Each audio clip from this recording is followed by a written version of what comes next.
Roll call, please. Here. Eric Graham, Here. Hiram Lederman, Here.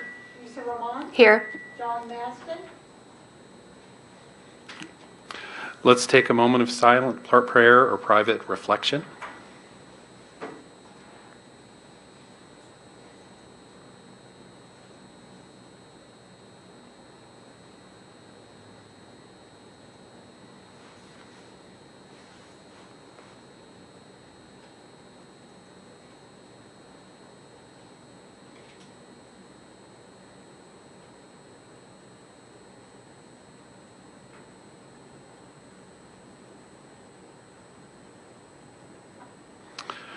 Okay.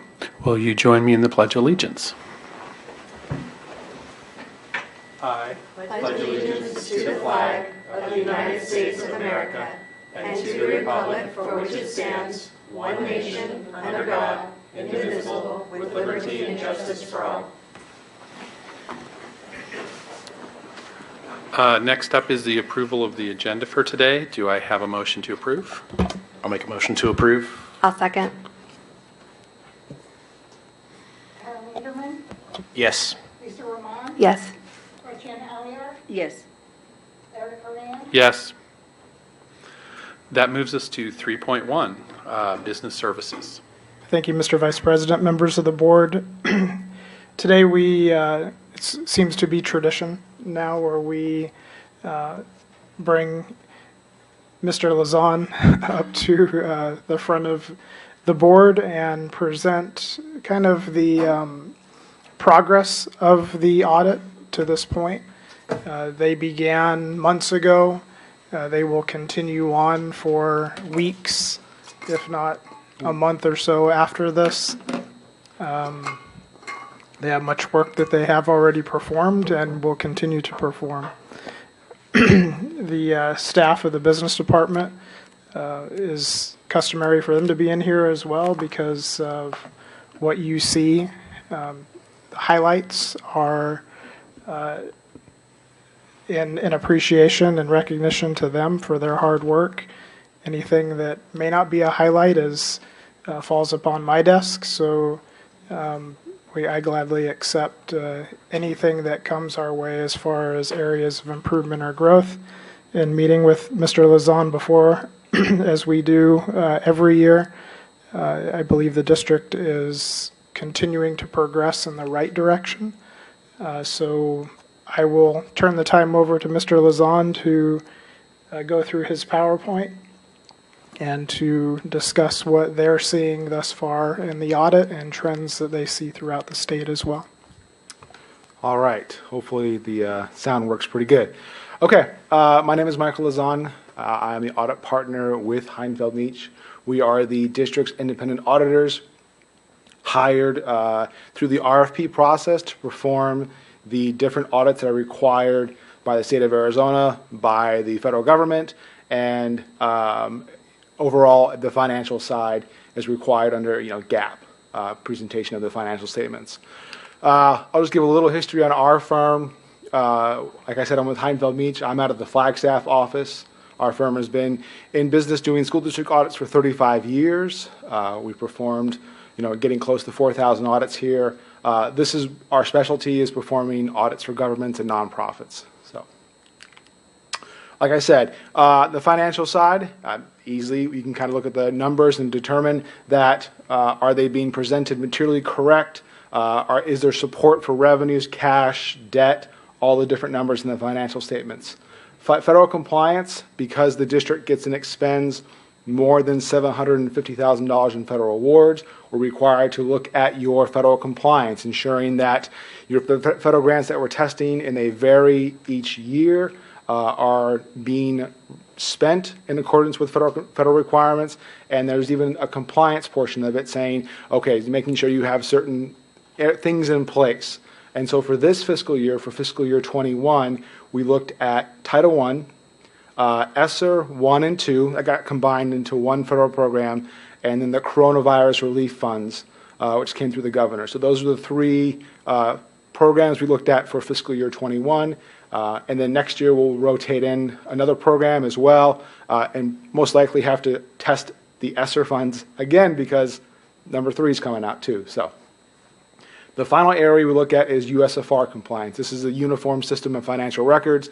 It's a questionnaire put out by the Auditor General every year. It's a 26-page, 200-something questions that we have to answer yes and no to.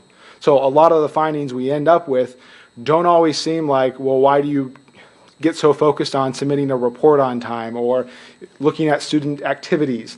Some of these areas may not be large enough to be considered under financial audit, but the state says, well, no, you actually have to look at this for the reason they've determined. And so that's called the USFR. And I always make the joke, but it's also known commonly as the Usfr because of a lot of the requirements that get put on school districts and charter schools and different organizations.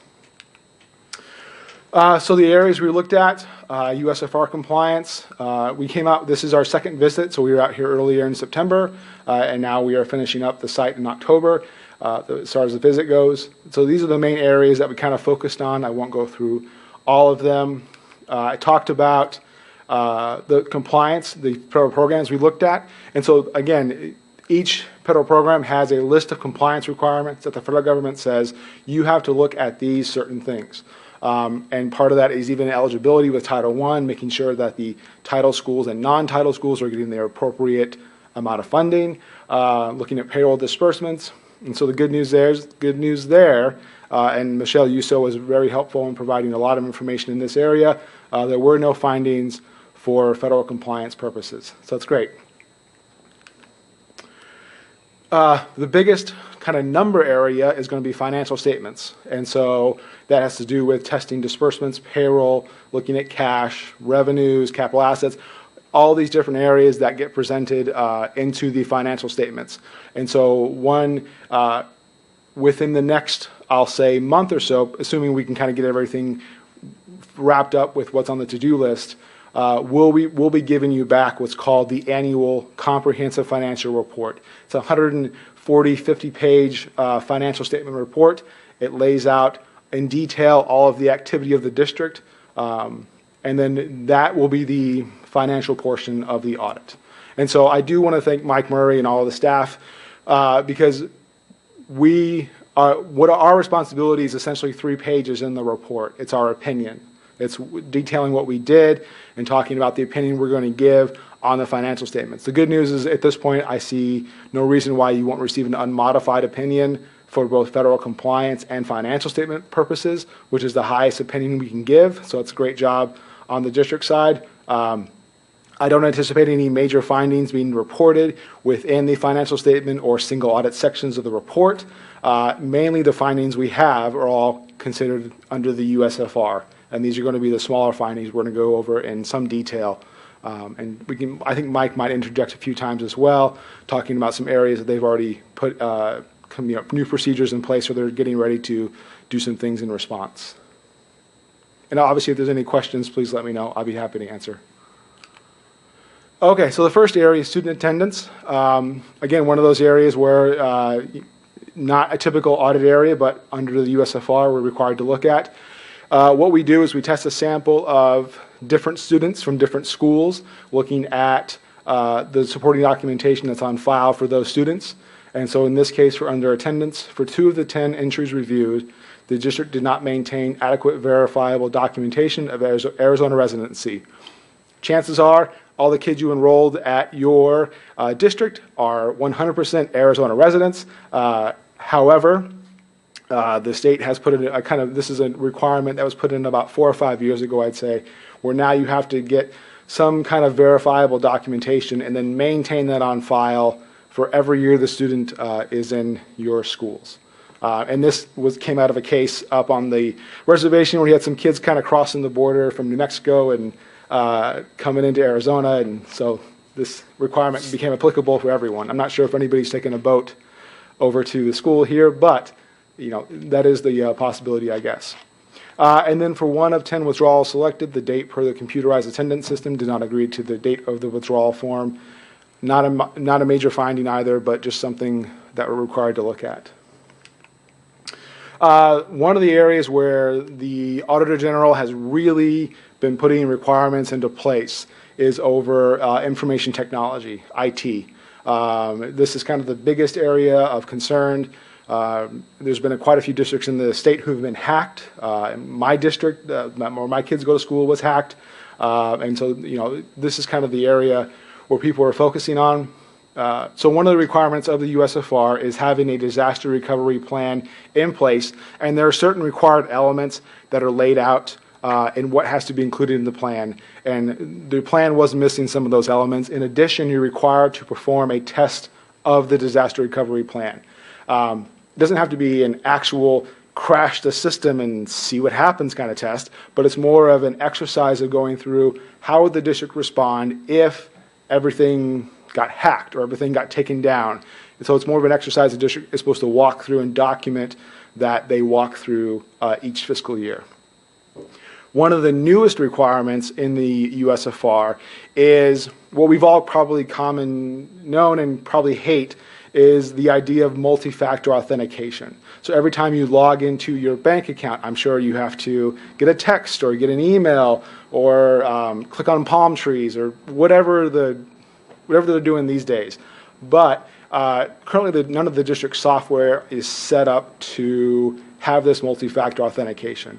And it's kind of unknown right now because this is such a new requirement if any of the software vendors that your district uses and 100% of the districts in the state use, such as Visions, even have this ability. So part of it is kind of putting pressure on your vendors to ensure that they are going to start setting up these systems in place for multi-factor authentication. The last one is obviously Visions. Your financial system is relatively new within the district, and so when it was kind of set up, it was kind of set up very broadly, being unsure of what people needed access to. And what we've done is looked at your access listings, and we've determined that we think some of the access that certain people have should be pared down, so that way one person can't take a transaction all the way from beginning to start without necessarily getting the approval. And that wasn't necessarily taking place.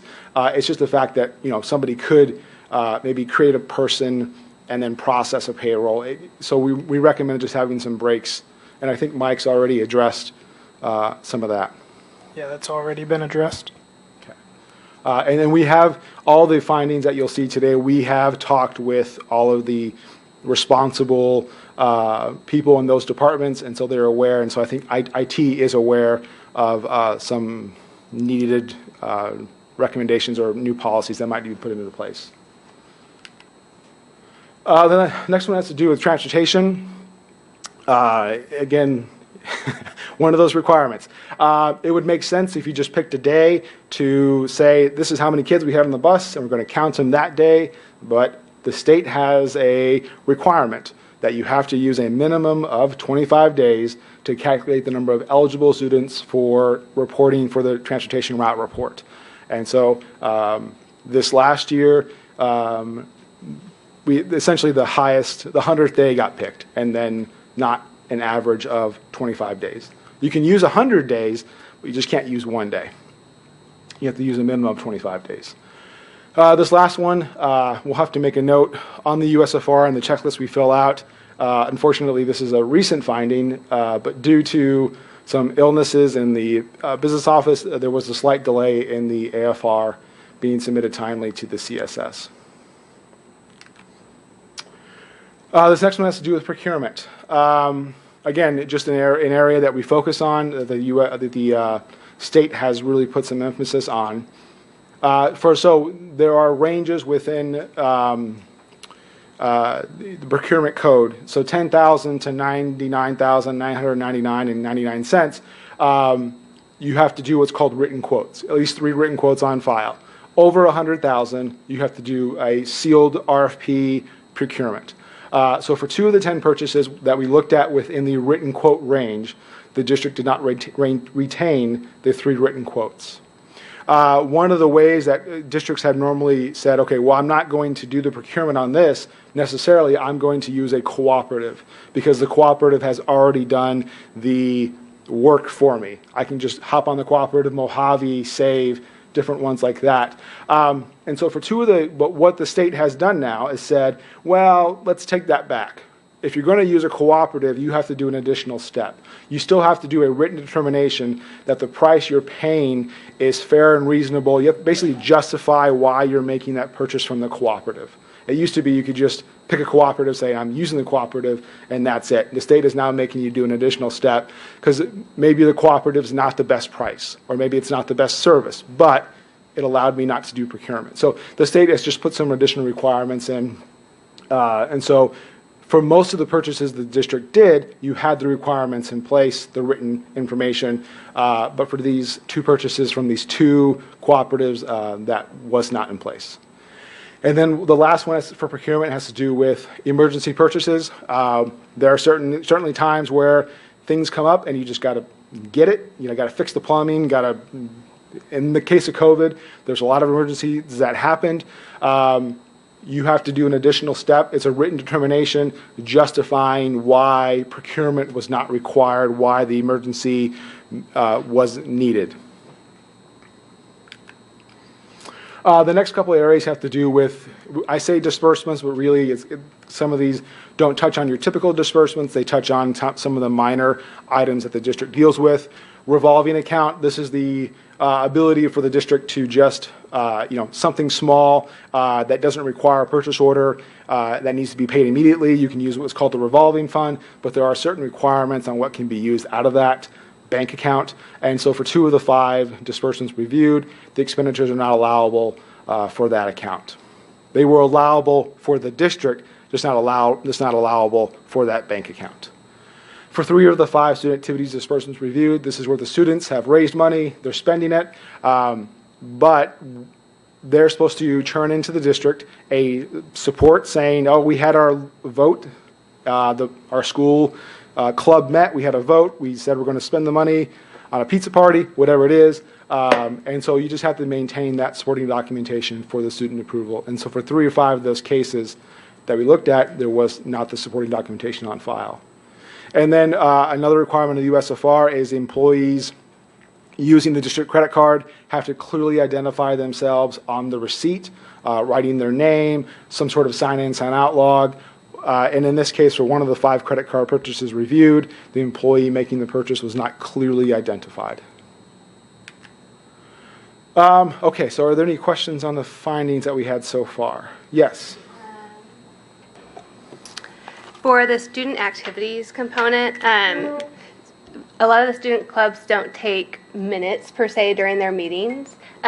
Is the documentation that's expected then just maybe the student advisor to write down something, or do you have to take minutes? The expectation is to take minutes, so and that's been communicated, and we continue to stress that. So the expectation is a sign-in sheet, minutes, agenda, and any action that took place to have documentation of the vote, of everyone who voted yay or nay, and all of that is submitted to the business office. So that has been a long-standing requirement. We're getting better at it. I mean, we're constantly at the district office here. We're trying to provide documents as reminders to staff because we know they're doing 15 different things as well. So we did create recently with all of us putting our heads together, and Naomi then making it look pretty, put together a requisition worksheet so that every time a requisition or a request to expend funds is made, this requisition worksheet accompanies that. And one of the boxes within that requisition worksheet deals with student activities and the reminder of the supporting documentation to include that in the request for a purchase. So we're constantly taking steps, and there's no doubt we'll revise this sheet again in the future at some point when we discover that something else is needed as a reminder. But yes, that has been a requirement for some time. And is that for all levels, like not just high school clubs, but also like the kindness club at the elementary schools? That's correct. Yes, okay. Any club that operates as a student activities club is required to provide that documentation. Now, like the Kindness Club, for example, they may never purchase anything, so as a result, we wouldn't need that type of documentation. And then the other question I had on the procurement slide, so I know that we are supposed to have 3 written quotes. I hope I'm remembering this correctly, but I believe that we have an exception because of our location, that if 3 quotes aren't available, we can just have 1 if that's the only vendor that's available. So 3 written quotes is the goal, but there are times where we will request quotes and then receive a no bid or someone who's not interested in quoting, and that could count as one of the 3. We try not to do that. We try to get 3 actual quotes just to make sure that we're getting the right price, but you're absolutely right. There are times where sometimes we get 2 out of the 3 respond. Okay. And so the only thing we'd be lacking in that case is we would need to have the supporting documentation that we did what we could do on our part to get 3 quotes and it just wasn't available. Correct. So we would submit the email or documentation that we did reach out to the vendor and there was no response. That's it for questions for me. Okay. The only question I would maybe have is, just as a longitudinal type of thing, are these new issues that just, it's kind of like playing whack-a-mole each year? A few weird things come up here and there, or are any of these kind of chronic?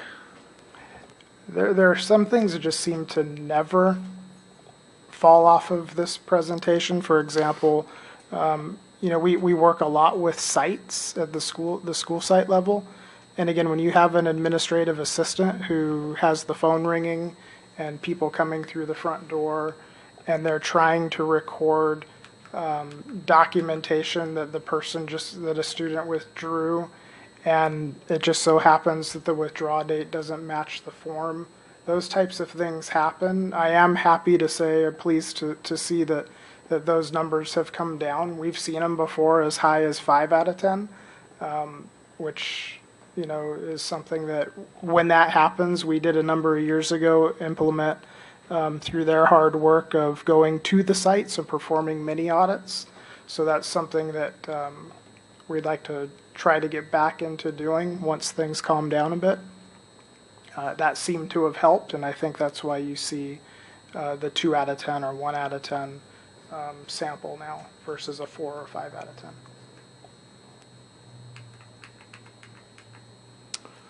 All right. Okay. So where we are right now, we have about a day left of work on site. So we'll be here through tomorrow about 3 o'clock, and just getting out of the way of the 3:30 next meeting tomorrow. We do have some areas to wrap up. We are still waiting on the actuary to do to finish the study for the single employer plan for the employees who essentially nobody. There are very few employees, not as many employees eligible for the single employer post-employment benefit plan, where the employees had worked up to a certain number of years and they were eligible for additional insurance benefits until they hit retirement age, essentially. And so we're waiting for the actuary, but the information has, I think, been submitted, and so now we're just waiting for them to compile the results, which could take a few weeks. So hopefully we'll have that wrapped up soon. A few requests for attendance, but we are almost done with that area. Capital assets, we did an initial review of the listing provided. We had some suggestions, corrections. I think that's going on right now as far as updating the listing. A few requests outstanding for Title I, nothing that will delay the financial statement audit though. One thing so the first, third, and then 5th item will be the primary items for financial statement purposes. Right now, I know Mike and Kelly are both working with SFB, the School Facilities Board, to figure out exactly how much they owe you as of June 30th, 2021. And so we're kind of at a little bit of a delay, but hopefully not too long on that side. So what's next? So we'll finalize the test work over the areas that are outstanding, financial, federal, and USFR. The annual comprehensive financial report, I put the wrong letter or wrong word in front, is due by December 31st, 2021. I don't anticipate any issues with reaching that deadline. The next two reports, the USFR and the single audit reporting package, are due by March 31st. And again, we don't anticipate having any issues with that deadline. In fact, the single audit deadline has got moved all the way back till September 2022 because of COVID, but we're not going to take advantage of that. We're just going to get it done here in the next few months. And so I think we'll be wrapped up, hopefully, in January or February, even with all of the USFR and single audit areas. So that's it. Questions? I would just really like to give a chance to thank your staff. I'm going to give them a clap. As an initial report on an audit, this is outstanding. Most of the issues that we're talking about, the USFR, I know are ones that, are chronic and due to busyness and all of that stuff, and I know you guys are always working on it. So what this to me is, as the board, we continue to say that we're very impressed by the work in the financial area. So now the thing is, we don't have to just take our word for it. I think this report is a kind of a lens to see that you guys are doing very well. So. Then I guess we'll move on to the next section, which is just announcements. The next regularly scheduled governing board session will be November 16th, 2021 at 6 p.m. here in the boardroom. And next I will take a motion for adjournment. I'll move to adjourn. I'll second. Fortuna Aliyar, Yes. Kyle Niederman, Yes. Lisa Roman, Yes. Eric Duran, Yes.